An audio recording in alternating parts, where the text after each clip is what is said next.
गुजरात से नुमाइंदा इदरीस अहमद की रिपोर्ट के मुताबिक डीआईजी ट्रैफिक पंजाब राव अब्दुल करीम के अहकामात की रोशनी में आरपीओ गुजरात मोहतरम डॉक्टर अख्तर अब्बास साहब और डीपीओ गुजरात सैयद गजनफर अली साहब की खुसूसी हिदायत पर ट्रैफिक कवानीन की आगाही मुहिम का सिलसिला जारी है। इस सिलसिले में यूओजी कॉलेज गुजरात में सेमिनार का इनेकाद किया गया।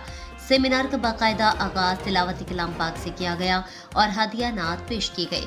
सेमिनार में तलबा के अलावा कॉलेज के वाइस प्रिंसिपल और असातिज़ा कराम ने भी शिरकत की। In charge education wing inspector Imran Akram Gujar ने सेमिनार से खिताब करते हुए ट्रैफिक आगाही मुहिम के मुतालिक तलबा को हेलमेट के फवाइद, वन वे की खिलाफ वर्जी, ओवर स्पीडिंग, खुसूसी तौर पर वन व्हीलिंग के नुकसान से आगाह किया। उन्होंने तलबा को ब्रीफिंग देते हुए कहा कि जहां तक मुमकिन हो ट्रैफिक के कवानीन की खिलाफ वर्जी से बचाया जाए। क्रिमिनल रिकॉर्ड आपके मुस्तकबिल में रुकावट बन सकता है। कॉलेज के वाइस प्रिंसिपल जनाब इमरान असलम ने कॉलेज इंतजामिया की तरफ से गुजरात पुलिस के इन इकदाम की तारीफ करते हुए टीम का दिली शुक्रिया अदा किया।